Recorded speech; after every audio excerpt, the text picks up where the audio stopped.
اگر کچھ پاکستانی یہاں پر پروٹیسٹ کر کے پیسفل آواز اٹھانا چاہتے ہیں، ان کے اوپر لاٹھی چارج ہماری سمجھ سے بالا ہے سر۔ پی ایس ایل کے میچ میں آپ فلسطین کا جھنڈا نہ اٹھا سکیں، آپ کی گاڑی کے اوپر فلسطین کا جھنڈا ہو تو وہ سیکیورٹی زون میں نہ داخل ہو سکے۔ میں افواج پاکستان کے موجودہ سربراہ سے یہ کہنا چاہتا ہوں، سر چیف صاحب آپ حافظ قرآن ہیں، آپ ہمیں قرآن پاک کی آیات سے خوارج کے بارے میں بتلاتے ہیں۔ آپ یہاں کی بات کریں، آپ کو پتہ ہے جوڈیشری آرمڈ فورسز کو ڈسکس کرنا نہیں۔ اسرائیل نے فلسطینیوں کا قتل عام بعد میں کیا، لیکن عالم اسلام کے حکمرانوں نے اس قتل عام کو فیسیلیٹیٹ کیا۔ 70,000 لوگوں کی شہادت کے بعد ابھی بھی کوئی حکمت عملی ہے یا ہم نے اپنے مفادات ہی کو ڈیفینڈ کرنا ہے؟ پورے عالم اسلام کی جتنے جرنیل ہیں،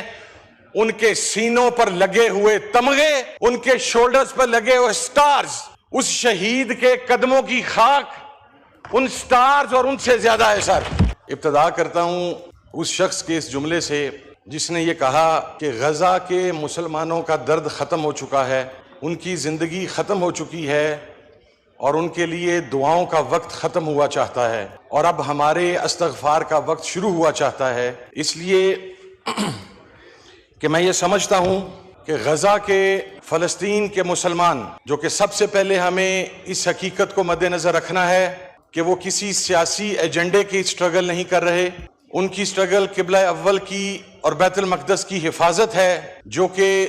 تمام عالم اسلام کے مسلمانوں کے ایمان کا مسئلہ ہے۔ اور مجھے یہ بات کہنے میں کوئی عار نہیں کہ فلسطین کے ہر بزرگ نے فکر امام حسین رضی اللہ کے اوپر عمل کیا، فلسطین کی ہر خاتون نے بی بی زینب سلام اللہ علیہ کی سنت پر عمل کیا، فلسطین کے ہر جوان نے عباس علمدار کا جو سنت تھی اس پر عمل کیا، اور فلسطین کا ہر بچہ علی اکبر اور علی اصغر کی سنت پر عمل کر رہا ہے۔ لیکن سوال یہ ہے کہ ہم کہاں پر ہیں؟ ہم بحثیت مجموعی مسلمان، میرا یہ بلیف ہے اور میں یہ سمجھتا ہوں اب کہ اسرائیل نے فلسطینیوں کا قتل عام بعد میں کیا، لیکن